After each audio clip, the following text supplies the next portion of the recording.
Hi guys, I'm okay talking to friends about it and stuff, but like when it's like me and a camera now, I'm just like, my mind's blank. I don't know what to say. I don't know how to say it. Like, I genuinely don't know what to say, so I'm just gonna read the caption of my Instagram because I feel like this is exactly how I feel. It's with a broken heart that I let you guys know my beautiful mama passed away this Wednesday after a 6-year battle with cancer. She passed with those she loved by her side and she's free from her pain now. I want to thank you guys so much for all of the love you showed her over the years. It means the absolute world. Mama, thank you for just being you. I couldn't have asked for a better mom and best friend. You supported me no matter what and showed me nothing but love. The purest soul to exist. It hurt so much that our time was cut short, but I promise I'm gonna make you so proud. Us versus the world always. So yeah, that happened.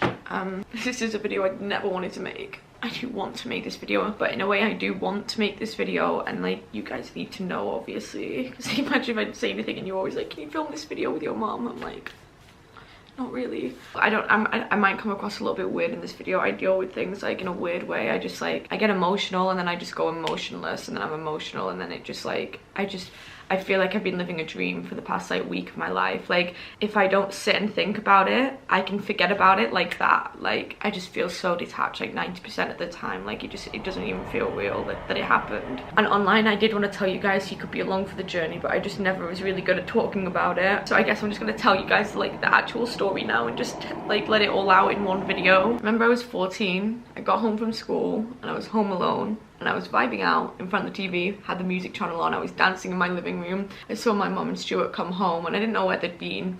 And they got out the car and they looked so sad, and then they turned to each other and hugged each other, and it was a really like caring hug. And in my head I was like, my grandma's died. My mum comes through the door, sits me down, and she goes, I went to the doctor, I had a lump on my neck. They analysed it, they think I might have cancer. And she was crying, and then I was just crying so much when I found out. I just remember like hugging her for ages, just like crying. And then I went up to my room and I just cried. Oh fuck.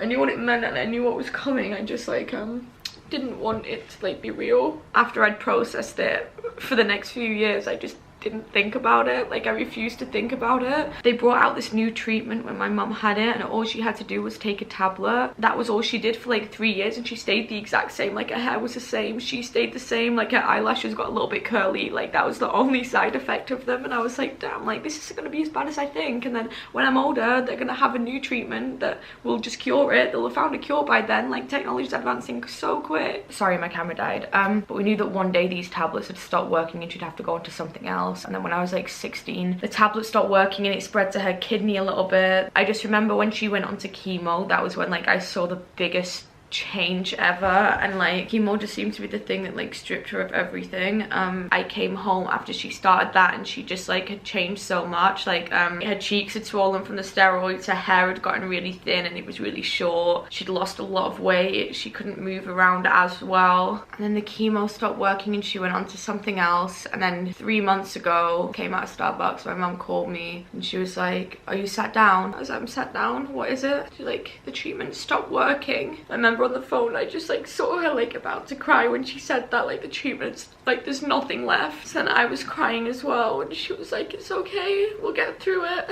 She was like, it's gonna be okay. And this was about 3 months ago. And then 2 weeks later she got really ill. She got pneumonia, and this was after I'd moved into the wave house and stuff, and she was in the hospital. And my stepdad called me and he was telling me about it, and he just said to me, he was just like, prepare yourself for the worst. Like, I feel like this could be like getting towards the end. She was in hospital for like 2 weeks and I wanted to come home and see her, but I couldn't because of corona. You can't have any visitors in the hospitals or anything like that. The duration she was in hospital, she was getting worse and worse, and she was waiting to have this surgery done that would have like helped her breathing, because that was something she was really struggling with was breathing. But in the end she wasn't allowed to have the surgery because she was too weak to have any surgery. Like, it just wasn't worth it. And my stepdad said to me on the phone, they've given me 2 options at the hospital. She can either go to the hospice or live out her last few weeks at home in the living room, like in a hospital bed. And I was like, oh. And anyway, she chose to go home and like be in a living room in a hospital bed. And I got to the house and I had no idea what to expect the whole way that I was there. And when I got to the door, like, I saw my mum in the living room and I was like, damn, like, she was just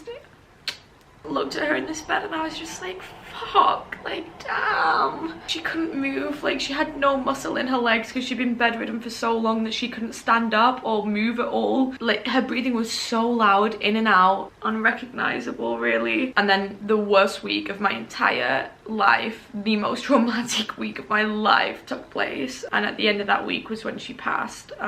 Me and Stuart, my stepdad, it was just us two that like live in the house, so we were just kind of taking care of her 24/7. But like it was scary. It wasn't just like she was just like peacefully chilling there in her bed and then like just passed one night. Like every single day there was like 4 or 5 incidences, like probably like 20-30 if we're counting the like small little ones. When I was there at night, because I'd be like downstairs until like 4 o'clock in the morning, I normally put my earphones in, but I just couldn't put my earphones in because I could hear her breathing, and I wanted to hear her breathing so that I could tell if it got a bit inconsistent or a bit weird, because her breathing was very abnormal, and she was so scared to go to sleep in case she didn't wake up that she'd like be twitching and stuff, and she'd like then start like sleep talking and sleepwalking because I feel like she was that sleep deprived. She'd keep making herself wake up because she'd be scared that she was dying. I like went over to her because I thought she'd woken up and I was like, Mama, I was like, you okay? And she goes, I need to get up now. I was like, no, what do you mean that you can't get up? I was like, you have to stay laid down, like you can't get up. I don't think your legs are strong enough. She was like, no Millie, I need to get up, I need to get ready. And I was like, get ready for what? She was like, I need to get ready for work. And she starts moving her legs to like trying to get up, and I remember I just like grabbed her hand and I was like, Mama, look at me. I was like, do you trust me? And she was like, even though she was sleepwalking, it was so pure.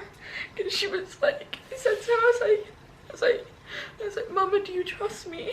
And she looked at me and she was like, yeah. I was like, don't move. I was like, please don't try and get up. I was like, you can't. And she was like, why not? I was like, because your legs aren't strong enough. You're not strong enough. She went, oh. And she just looked so sad, and I was like, yeah, I'm sorry. And she just went back to sleep. It's just so weird how the roles like reverse so quick. Growing up, it was just always me and my mom. Like I'm the only child. My dad left when I was like 4, and then a few years later my mum met my stepdad Stuart, who is the most amazing guy, the most incredible guy. That whole time it was just me and my mum, like our whole lives, and she was like my hero growing up, and it was always me going to her for advice and her like helping me out and caring for me. And the way that the roles just flipped towards the end, and it was me like telling my mama that she's not strong enough to walk, and she's just like just relying on me. Cancer is a bitch. The things that it did to my mom are actually disgusting. Like the shit that she went through in that week because of that, like it's actually disgusting. Like no one should have to go through that, especially not my mom. Like she genuinely was like the purest soul, and she was so kind and just so loving. But she wasn't boring. Like she'd make inappropriate jokes all the time, and she'd just be silly and stupid, and she loved me even though I was an absolute weirdo. Like we'd go on holidays and I'd get her like period pads, or like her like wee pads that are like for like women that are a bit older, because my mom was quite old. She had me when she was like 44, and I was getting her period pads and like throwing them and like sticking them to the ceiling and stuff. And then my mom was like a little bit drunk on holiday, and then she was just like, what are you doing? And then I remember that night we were on holiday, I just realized how easy she was gonna be to play with because she was a bit drunk, and I was like 11, bearing in mind. And then I get my phone out and pretend to call Childline on my mom, and I'm like, Childline, my mom's really drunk and I'm on holiday and I feel really unsafe. And she thought I was actually on the phone with them, and she was like laughing at first, and she was like, Millie, put the phone down. She's like, put the phone down. And I was like, are you serious? Like you think I'm actually calling Childline? We always just went on a holiday, us two. We went to so many random places. I said this to her like in the last few days, but I was just like, I'm sorry that every time we went on a holiday I was on my phone all the time. Like I was like 14, and we'd literally go out for a drink, just me and my mum, and I'd just be sat there on my phone with my earphones in like this on my phone 24/7. I remember she said to me, she was like, Millie, can you socialize a little bit? And I was like, Mum, I'm texting my friends. And then she just literally, she was like, okay then, fair enough. Like she didn't take it off me or anything. She was literally like, as long as I was happy and having fun. She's literally lived her whole life for me. So even though I look back on that final week and it was so awful to see her like that, I'm glad that I was there to like care for her, because like she saw me into the world. So I'm gonna make sure I see her out. But yeah, on the last night, like I'm not gonna go into too many details. I always do that, like I'm telling a story and I like go into every single little detail. But she started coughing at like 1